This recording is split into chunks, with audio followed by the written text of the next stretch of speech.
Que la paix soit sur vous, les Gaulois et les Gauloises.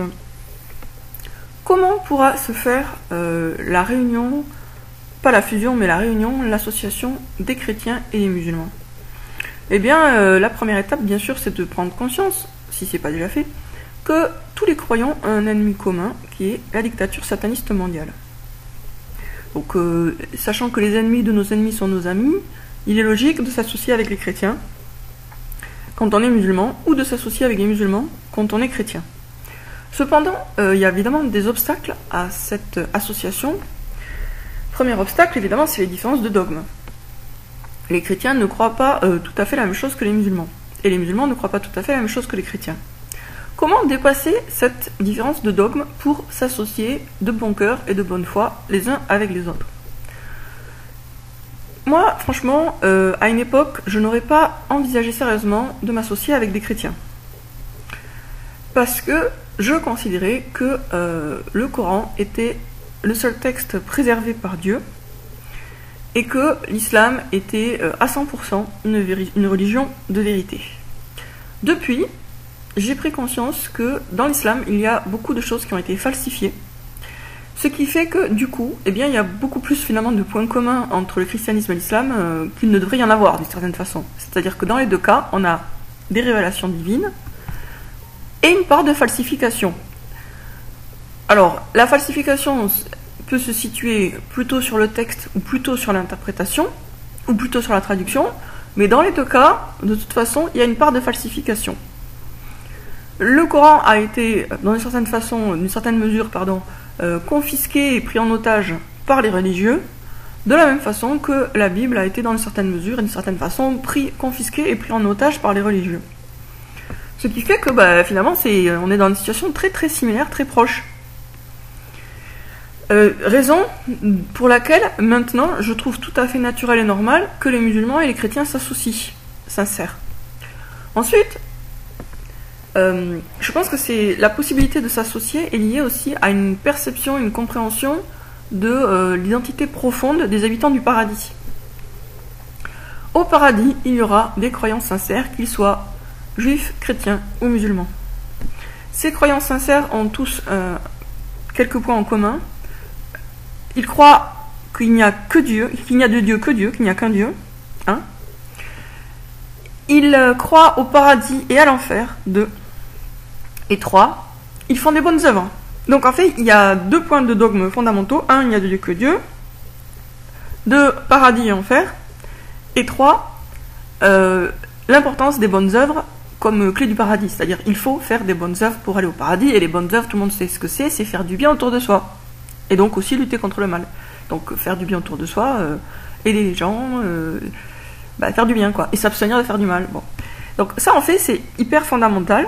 Et le problème, c'est que beaucoup de chrétiens, comme beaucoup de musulmans, vont avoir tendance à se définir eux-mêmes d'une façon qui les distingue et les sépare des autres croyants monothéistes sincères, en se disant, par exemple, eh bien, je suis chrétien et c'est la seule religion qui vaille, toutes les autres sont des errements, des égarements.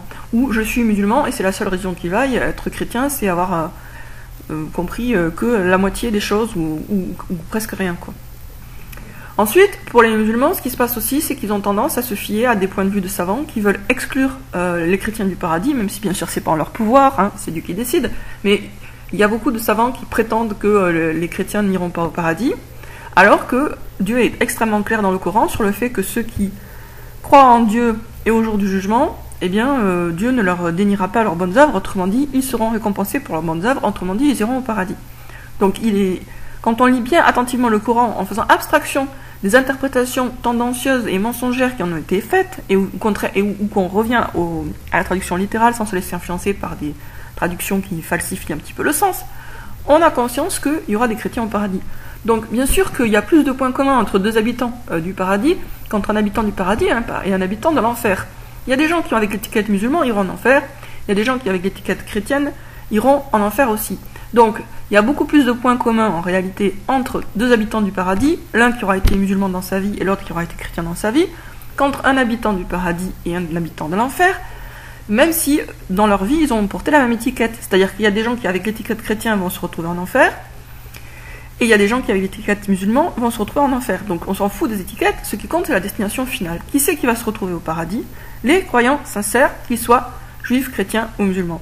Ces croyants sincères ont des points communs. Ils croient qu'il n'y a de Dieu que Dieu.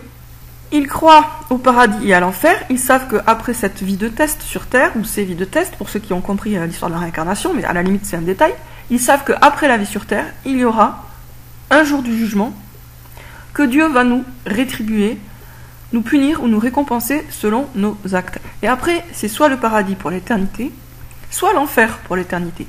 Les monothéistes sincères ont ce point commun, ces points communs, qu'ils ont conscience de ça, et qu'ils ont conscience aussi de l'importance vraiment cruciale de faire des bonnes œuvres pour aller au paradis. Donc, il est logique que les futurs habitants du paradis s'associent pour lutter contre le mal, quelle que soit l'étiquette qu'ils revendiquent, chrétien ou musulman, ou juif.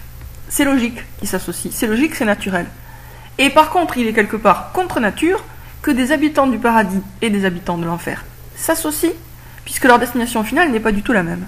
Donc il est beaucoup plus naturel que des chrétiens, des juifs et des musulmans s'associent pour lutter contre la dictature sataniste mondiale, que des chrétiens qui sont en réalité des hypocrites complets qui iront en enfer, s'associent avec des chrétiens sincères qui eux iront au paradis. Et pareil pour les musulmans. Il est beaucoup plus logique que des musulmans sincères s'associent avec, bon je me mélange là mais vous avez compris, avec des chrétiens sincères qu'avec des musulmans hypocrites qui eux sont destinés au fin fond de l'enfer.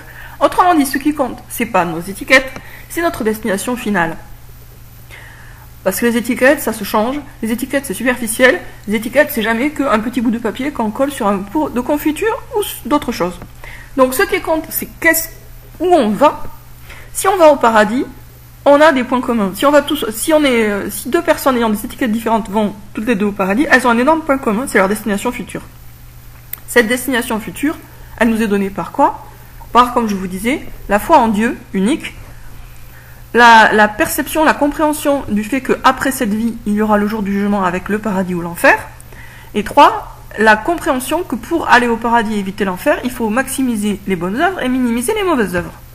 Quand on a bien compris ça, il est naturel et presque évident finalement de s'associer avec les autres croyants des autres religions monothéistes. Vraiment, c'est naturel en fait. Parce qu'on a compris que on a comme point commun, non pas des petits détails, mais notre destination finale. Et qu'est-ce qui va prouver la sincérité de notre foi?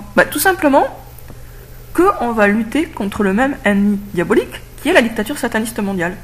Donc on a la même destination finale et on a le même ennemi sur Terre. Logiquement, on s'associe, même si on n'a pas la même étiquette, exactement. De toute façon, on a tous deux étiquettes parmi les croyants.